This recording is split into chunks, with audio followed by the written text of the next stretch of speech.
Salut à tous, nouvelle vidéo aujourd'hui dans la maison digitale, donc pour vous parler d'un produit qui a été présenté la semaine dernière par Apple à la grande surprise. Ce produit, ça permet de contrôler sa maison et bien sûr je veux vous parler du HomePod 2, donc mise à jour du HomePod original de Apple. Le HomePod original, si on s'en souvient bien, est sorti en février 2018. Il n'a pas rencontré le succès que Apple attendait. Ils l'ont arrêté en 2021. Ce produit a été ensuite subordonné par son petit frère, le HomePod mini, qui lui a rencontré un succès beaucoup plus important. Pourquoi? Parce qu'il avait un prix plus attractif que le HomePod original qui coûtait 349 euros. Et là, la surprise de tout le monde, en février 2023, Apple, on pourra acheter de nouveau le HomePod 2. Donc, quel est l'avantage de cette nouvelle version par rapport à la précédente qui, au niveau design, ne change pas? On reste sur un produit de 2,5 kg, bien qu'il soit un peu plus petit et un peu plus léger. Pareil, à l'intérieur, en termes d'acoustique, on perd des tweeters. Donc, on avait 7 avant, on n'en a plus que 4. On perd quelques micros. Maintenant, qu'est-ce que ça change en termes d'écoute? Il y a eu des tests des gens qui ont été triés sur le volet pour tester le produit. Moi, personnellement, j'utilise le HomePod original pour contrôler ma maison et déjà le son était bluffant. J'avais testé en stéréo et c'était incroyable. Donc je pense que le HomePod 2 va faire aussi bien. En plus, il accepte de nouveaux standards, le Dolby Atmos. Ils ont fait une mise à jour aussi de la puce qui à l'époque était une puce sortie de l'iPhone 6S. Là, on est sur une puce qui est sortie de l'Apple Watch série 7. Donc on va pouvoir avoir des réactivités sur les actions demandées bien plus importantes.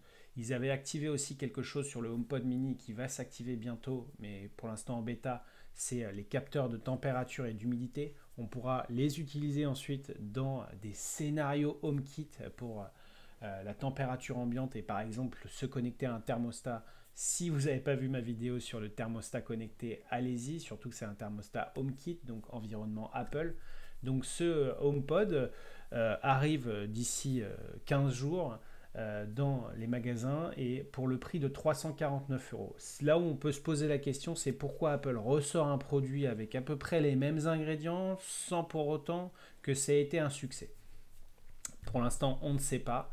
Le prix, toujours 349 euros, c'est quand même assez élevé pour une enceinte connectée, sachant que ce soit chez Google ou chez Amazon, dans les produits où on peut parler et contrôler, on a un produit qui est moins cher. Pareil chez Sonos qui a activé ses nouveaux services Sonos pour contrôler à la voix. Voilà, donc ce HomePod en soi, qu'est-ce qu'il change physiquement? Pas grand chose. Donc l'écran au-dessus s'enfonce un peu dans l'enceinte. Le physique, le design extérieur, toujours disponible en blanc et en gris sidéral, même si maintenant ils appellent ça minuit. L'écran en haut est pareil, couvre un peu plus de zones, mais n'affiche pas d'image comme on pourrait avoir sur des produits de chez Amazon. Vous me direz, c'est pas très confortable d'aller regarder sur le dessus d'une enceinte l'information, mais au moins elle s'active pour dire que le produit a bien compris qu'on lui parlait. Moi, le HomePod, je m'en sers vraiment quotidiennement pour allumer les lumières, éteindre, demander un compte à rebours. Ce sont d'ailleurs les choses les plus communément demandées à des enceintes connectées avec micro, des assistants vocaux comme on peut les appeler.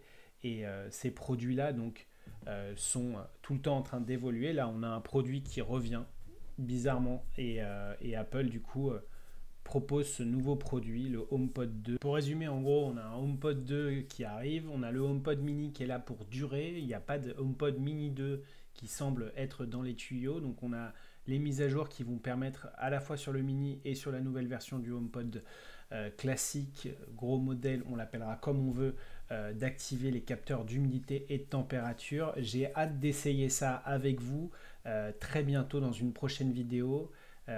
Si bien sûr vous aimez ce que je fais, n'hésitez pas à vous abonner et à liker les vidéos ou à commenter. Je réponds généralement à tous les commentaires. Encore merci pour votre fidélité sur les vidéos Starlink qui ont bien plu.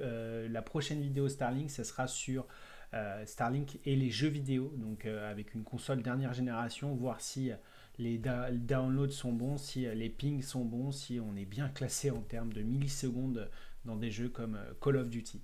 Voilà, je vous dis à très vite. Allez, salut!